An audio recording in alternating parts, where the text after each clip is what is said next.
आजकल social media पे जितनी भी खबरें आ रही हैं जंग के हवाले से, उसमें यही बताया जा रहा है कि ईरान ने इसराइल पे मिसाइलों से हमला कर दिया, ईरान ने फलां अड्डे तबाह कर दिए, ईरान ने फलां सिस्टम तबाह कर दिया, इसराइल बस मुंह देखता रह गया, इसराइल में बमबारी, इसराइल में फलां, इसराइल पिट रहा है। बस सिंपल सी बात मैं ये बोलूँ ना सलीस उर्दू में, तो ये खबरें आ रही हैं। जबकि हमें ये अच्छे से पता है बहुत पहले से कि ईरान काफ़ी पाबंदियों का सामना कर रहा था और ईरान एक कमज़ोर मुल्क था, फाइनेंशियली भी मईशत उसकी तबाह थी। और फिर इतनी ज़्यादा हमें ये कौन सी खबरें हैं जो सच हैं या झूठ हैं, इसके बारे में मैंने चैट जीपीटी से इन्फॉर्मेशन निकाली। चलें, मैं अपना ओपिनियन दूंगा तो हो सकता है बहुत सारे लोग मुझे बुरा भला कहें, तो हम चैट जीपीटी से पूछ लेते हैं, क्या सोशल मीडिया पर ईरान की बड़ी जीत वाली खबरें सच होती हैं?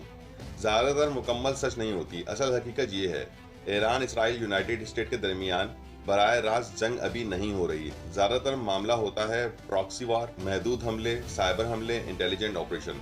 सोशल मीडिया पर क्यों बढ़ चढ़कर दिखाया जाता है? पाकिस्तानी अवाम जज्बाती हैं, व्यूज़ और लाइक आसानी से मिलते हैं। लोग चाहते हैं कोई तो अमेरिका और इसराइल को हरा दे, इसलिए छोटी कामयाबी को तारीखी फतह बना दिया जाता है, नुकसान छुपा लिया जाता है। हकीकत, ईरान कमज़ोर भी नहीं है लेकिन सुपर पावर भी नहीं है। यूनाइटेड स्टेट दुनिया की सबसे बड़ी फौजी ताकत है।